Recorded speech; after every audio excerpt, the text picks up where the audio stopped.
I'm ready if you're ready. Hi there, Dan. So, lesson 233, I give my life to God to guide today. And we'll just take turns reading paragraphs.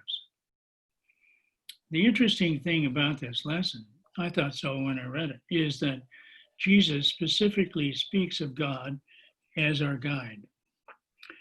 So, whereas we've seen throughout this that this role belongs to the Holy Spirit, a guide is someone who leads us to a place to which we've lost our way.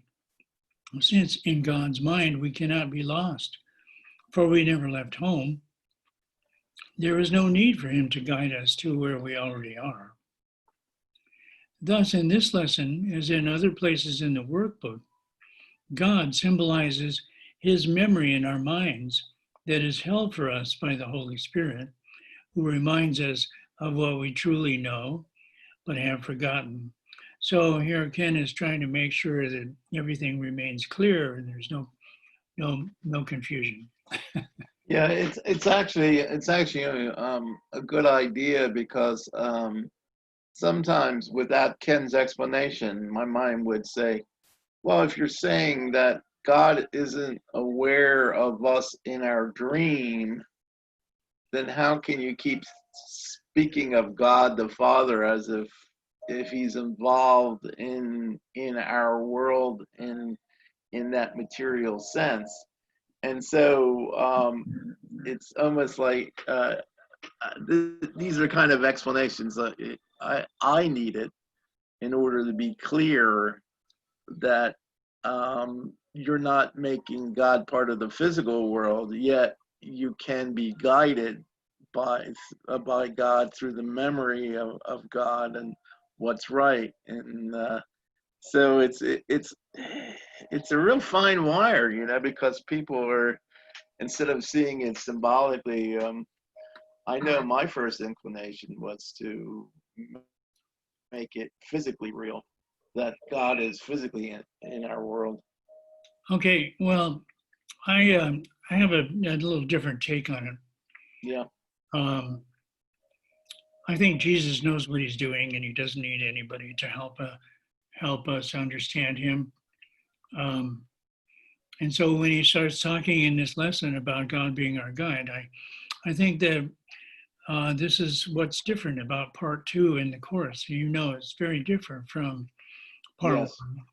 1. Part 1, certainly the emphasis was on the Holy Spirit as our guide, but I think in part 2, Jesus is emphasizing that we've crossed a threshold.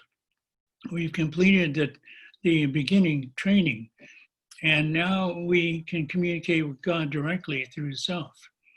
That it's a different kind of relationship. And the guidance doesn't have to even come through words. It's like we were talking yesterday about feeling God's presence. And so actually, when we're being led by the self, it's not a matter of hearing a voice, the voice for God. It's a matter of knowing what the guidance is, just knowing it. And so that's more like, because, well, why don't you read this next paragraph? Mm-hmm. Yeah, I will. But what I would say, it's really all God. And yet, I think the metaphysics is trying to explain the fact that God's not creating the evil that we perceive in the world. That's fine. And the way the Course does that is to actually divide up God between the Spirit and God the Father and so forth. But in reality, if you were one with the self, there's no division anymore, because you've come to the realization that the world doesn't exist anyway. So yes, then there isn't a need for all this division. Yes, I think that explanation is well grounded in part 1, and now we're not in part 1 anymore. We're in part 2, and okay, this is our current experience, and so we don't really need all that. We're just going to let God guide us. Why don't you read what it says here in the next paragraph? All right. Father, I give you all my thoughts today. I would have none of mine. In place of them, give me your own. I give you all my acts as well, that I may do your will instead of seeking goals which cannot be attained and wasting time in vain imaginings. You want me to read more or Yeah, go ahead. stop there? This is another acknowledgement of our mistake. Our thoughts and actions have been wrong because they occurred under the guidance of the wrong teacher. Yet God's ideas and thoughts through the Holy Spirit have been right, and it is these we choose that we may find the goal of truth we seek in our relationships and be at peace at last. When you accepted truth as the goal for your relationship, you became a giver of peace as surely as your Father gave peace to you. Okay. Right. So I understand Ken's bringing the Holy Spirit back into this lesson, which does not include the Holy Spirit, is because he wants the course to remain consistent throughout. Yes. Yes. Yes, that doesn't seem to be exactly what Jesus is trying to do here. Today I come to you. I will step back and merely follow you. So now we're in the prayer. This is reminiscent of lesson 155. I will step back and let him lead the way. In that lesson, the him is the Holy Spirit, whom we now follow in the name of God. So why don't you pick up the next one? All right. Be you the guide, and I the follower, who questions not the wisdom of the infinite, nor the love whose tenderness I cannot comprehend, but which is yet your perfect gift to me. We continually question the wisdom of God and his voice, not to mention the wisdom of this course. If A Course in Miracles were true, then everything about us is false. Our upsets, as well as what we believe will bring us happiness and peace. Thus, we speak again of recognizing with gladness and gratitude that we are wrong and Jesus right. Yet, that is the hardest thing for us to do, for it requires trust in a love and wisdom we cannot possibly comprehend. Today we have one guide to lead us on. And as we walk together, we will give this day to him with no reserve at all. This is his day, and so it is a day of countless gifts and mercies unto us. Be aware as you go through this day and every day how much you compromise by asking the Holy Spirit to help with some, but not all things. There remain certain parts of your life you believe you know more about than he does. You need to look at this arrogance, releasing to him all that would hold you back from your goal of peace. The one who knows the plan of God, that God would have you follow, can teach you what it is. Only his wisdom is capable of guiding you to follow it. Let him, therefore, be the only guide that you would follow to salvation. He knows the way and leads you gladly on it. Forget him not, and he will make every decision for you, for your salvation and the peace of God in you. So perhaps the way that this lesson refers to God as our guide, the reason for that might be that it's becoming more automatic for us as we've been practicing. And it certainly seems to be underscored by the form that part 2 takes, with just one paragraph that's ours or Jesus' statement or our statement and a prayer. And that's it, very simple. There's the implication, well, first of all, that he's asking us to meditate for like 15, 30 minutes or more twice a day. And there's the understanding that we've reached a point where we're capable of doing that to good effect. Let's go take a look at the lesson now, and we can launch that into our meditation. So, Michael, would you start off with the all the way, read all the way through the prayer? Okay. Lesson 233. I give my life to God to guide today. Father, I give you all my thoughts today. I would have none of mine. In place of them, give me your own. I give you all my acts as well, that I may do your will, instead of seeking goals which cannot be obtained, and wasting time in vain imaginings. Today I come to you, I will step back and merely follow you. Be you the guide, and I the follower, who questions not the wisdom of the infinite, nor love whose tenderness I cannot comprehend, but which is yet your perfect gift to me. Yeah, so we're really just putting him in charge. And there's a sense that we're able to do that. You know, we've come along far enough that we are able to do that. And I really love this because, you know, in the course, I mean, in the Holy Order Bands, we didn't talk much about the Holy Spirit. The Holy Spirit came into the order briefly around 1972, late 71, 72, and it was in our minds for about a year, something like that. Father Paul was doing some work with the Holy Spirit with the teachers, and they brought that back to wherever they were. Like they came, you know, Marthelia and Philip brought it back to Chicago when I was there.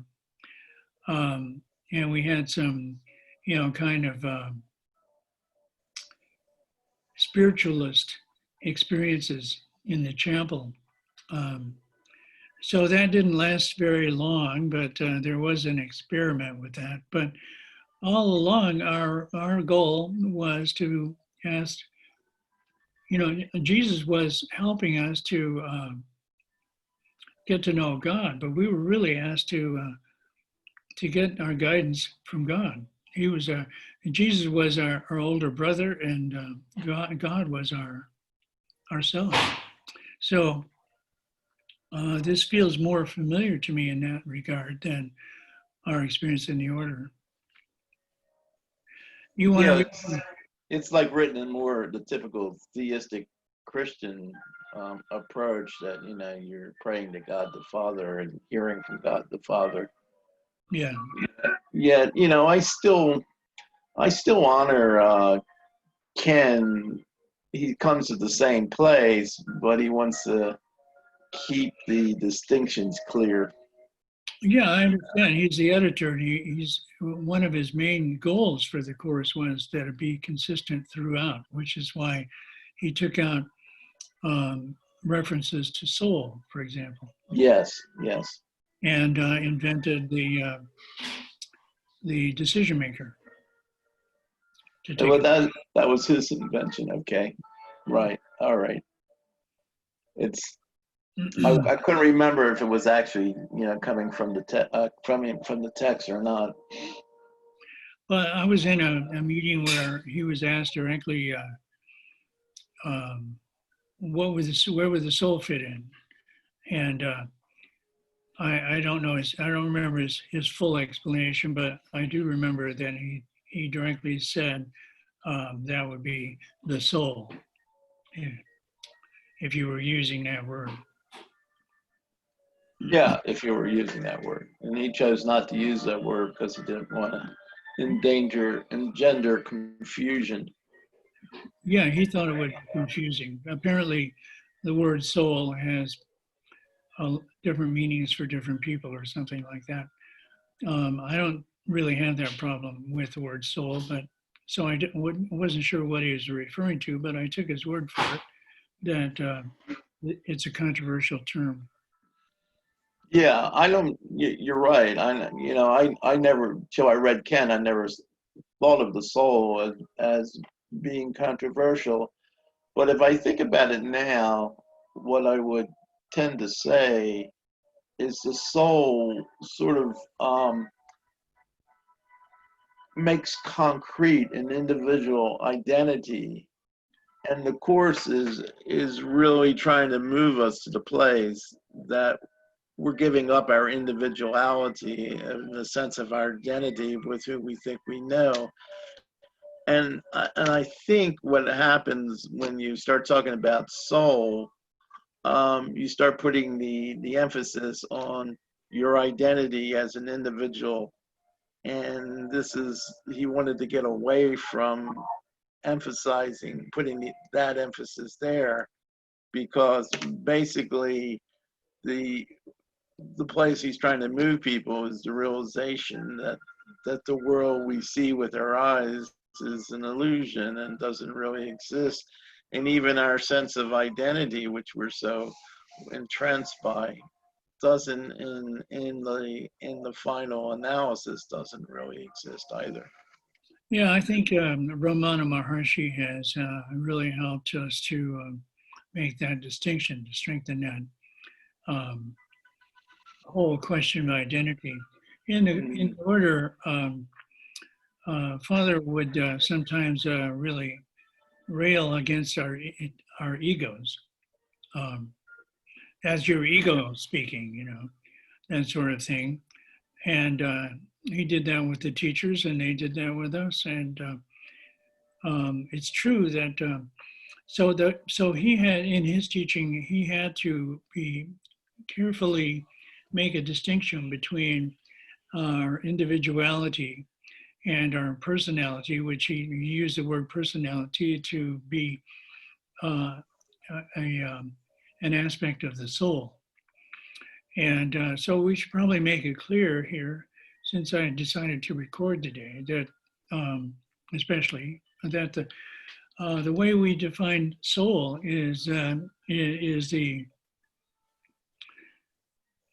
accumulated, the essence of our experiences in all of our lifetimes as incarnated beings. So you could say it's a record of our experience as separate beings, our Yes. experience in a separated state. And obviously, that's been a journey of involution and evolution, and he talked about those things too. And ultimately, he talked about the path of return, but he didn't talk about that as our present goal. Actually, the priesthood is an eternal vow. And so it's kind of like the Bodhisattva vow. I wouldn't say kind of like, it is the Bodhisattva vow. Yeah. Where we have vowed to continue to incarnate as long as there are individuals who haven't achieved liberation. So that's another way of looking at it that the Course doesn't talk about at all. But that would be what the soul is our memory in our Akashic record of incarnations. And obviously, we each have developed, or through our life experiences, we've developed a soul personality that we take with us from one incarnation to another, and which continues to evolve.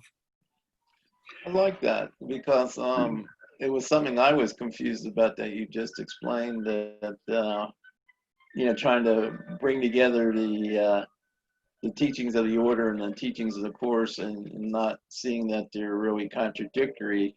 They're looking at different aspects of the same the same return to God and where we are in the world. So yeah, that was pretty insightful what you just said, and I appreciate. I think that was very, very well stated.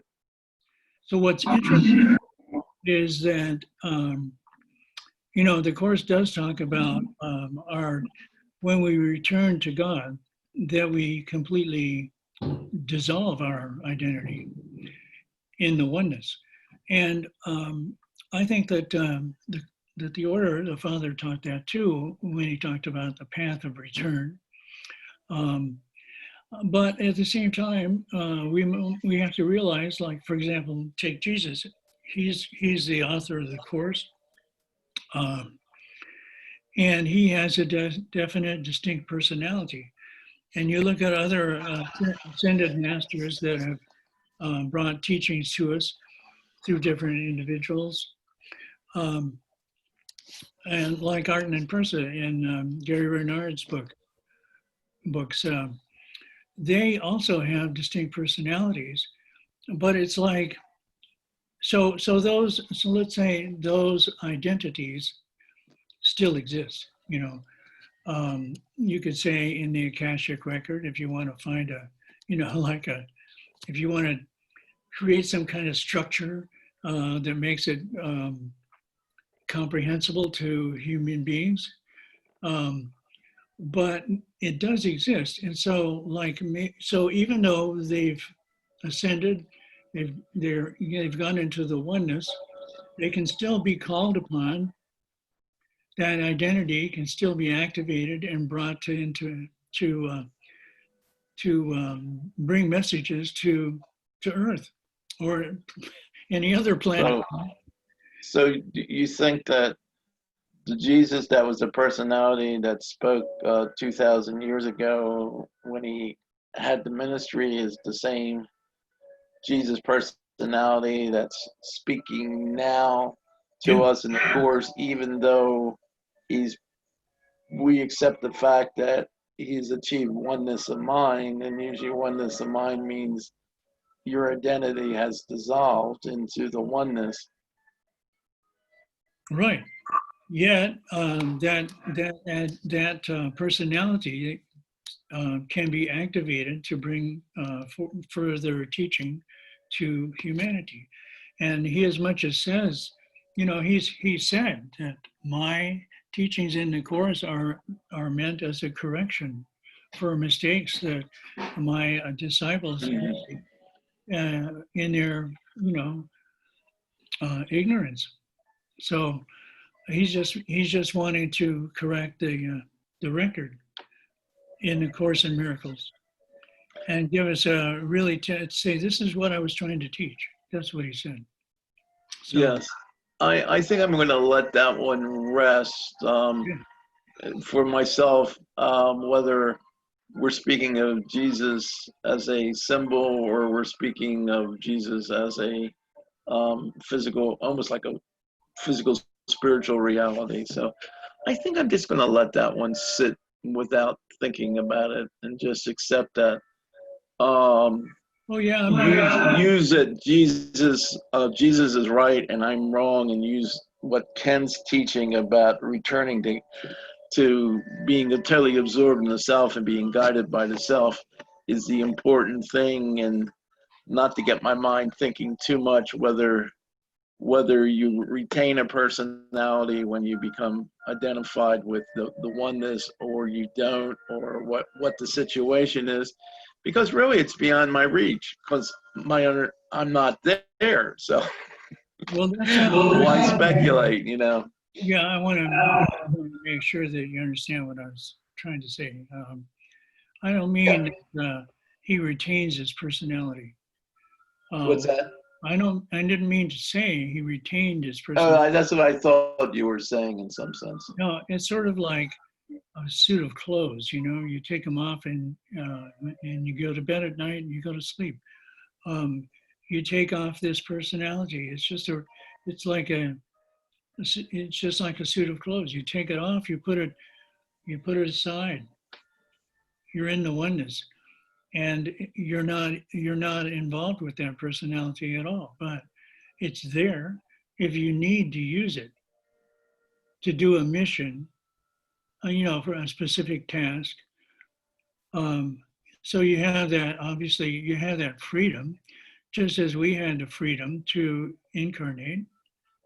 Um, that freedom is there to take that on for a mission, but you know, that's just a very like a temporary assignment, and it continues to be there as long as there is a need for it. Mm. Here's this planet.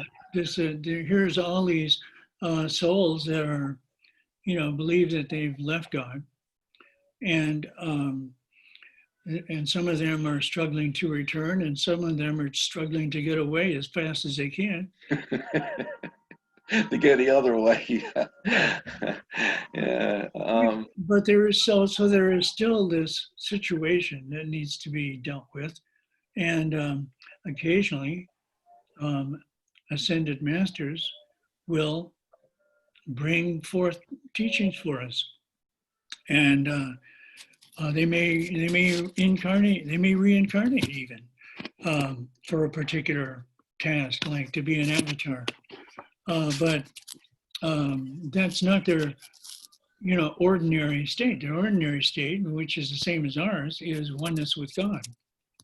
Yeah. I pretty much accept how you're looking at this, and I think I've actually been misleading myself, because I took the analogy of a wave in the ocean, and the wave has for a while an individual identity, but then it merges in the ocean. But once it merges, I started to think you would lose any connection with the soul personality that you were at one time, because you sort of just blended into the ocean of God. So there wouldn't even be any personality left. But I think in some sense what you're trying to suggest is you could reclaim it to do a mission. I don't know if that's true or not, but it does make some interesting sense in trying to explain how one is merging into the oneness, but one can still function in a way of guidance as if you were still a living personality. So I think it's a little beyond my pay grade, but I think I see where you're pointing to. Well, the ocean is a really good example, because you can see we're not in the ocean, we're apart from it, so that we can see the whole picture, and we know that. And now the wave may be having an experience of being separate from the ocean, but it certainly isn't. Yes. And so that same is true for us. We may think we're separate from God, but we're not. Yeah, that's why that analogy does help me to realize what's going on when we say we're dreaming. It's from other traditions, they use that wave ocean analogy, and it's helped me to think about who I am in relation to God. Right. But the part that gets a little fuzzy or unclear, but once the wave has hit the shore, it doesn't reemerge as a particular identity. It's just in the ocean, and that was the part I was driving myself a little nuts about. Just look back to the ocean, so there's nothing but the ocean. Yeah. The shore is the illusion, right? Yes. But let's say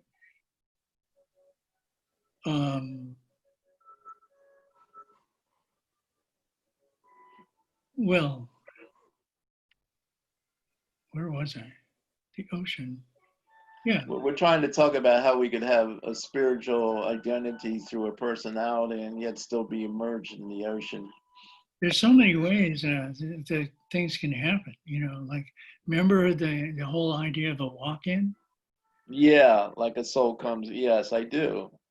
Just walk into a wave. So you could think of the people, of coming back to on a mission or something as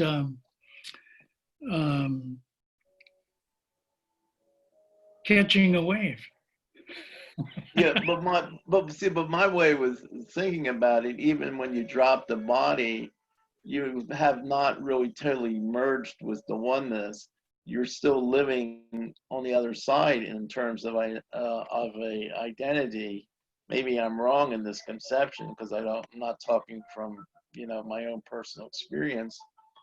But after a while, when you go through the different stages of evolution that's possible for the soul to go through, or the individual identity to go through, or the personality of the soul to go through, you eventually get to a place where there's no distinction between you and the ultimate.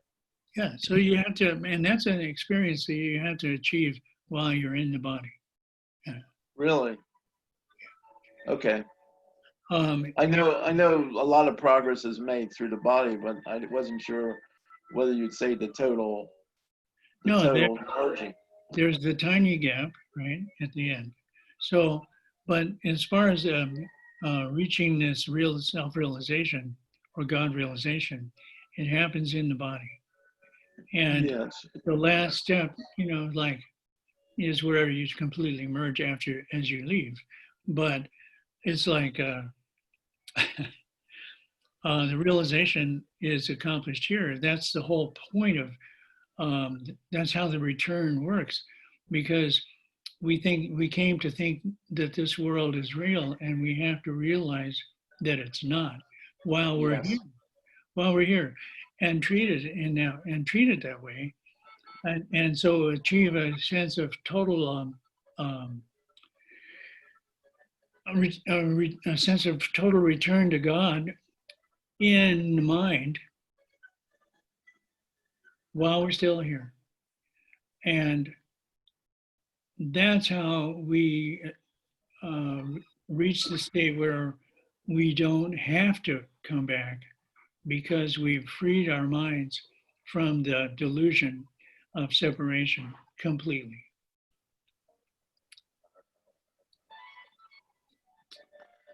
Yeah, I'm all on for having that experience. But I'm not going to speculate what the experience is before I have it, though. But I like to be clear in Right. the sense of How could where you? we're pointing. It's like the Zen master pointing to the moon, not to mistake the finger for the moon. You know what I mean? Not to mistake the identity in the earth, and in duality with the possibility of experiencing the oneness of God. Yeah, how could you know if you didn't have the experience? You couldn't know. Exactly. But I'm holding the space Mhm. of total merging with the ocean of God. Yeah. Today we have one guide to lead us on, and as we walk together, we will give this day to him with no reserve at all. This is his day, and so it is a day of countless gifts and mercies unto us. Mm, Let's meditate on that for yeah. 15 minutes The, here. the importance for me in this whole thing is we do have a guidance. We're not left alone. We do have that connection with God, even if God hasn't merged with us in the dream. Is the possibility that we can raise up to God. So I love this. I love this lesson because it doesn't leave me feeling that there's no guide to help me along here. Yeah, well, if we accomplish this lesson, we've given all of our thoughts to God, and all of our thoughts are God's thoughts, and there's no sense that somebody's guiding us, Mm. because Yeah, there's because no we no feeling. longer have the identity. We're no longer caught in the human identity. Yeah, so let's go for it. Yeah. Okay. Okay.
Well, it's almost 10 o'clock. I've got to get out of here and get to work. But it's nice meditating with you. I think we're in a good position now to let ourselves be guided today by God.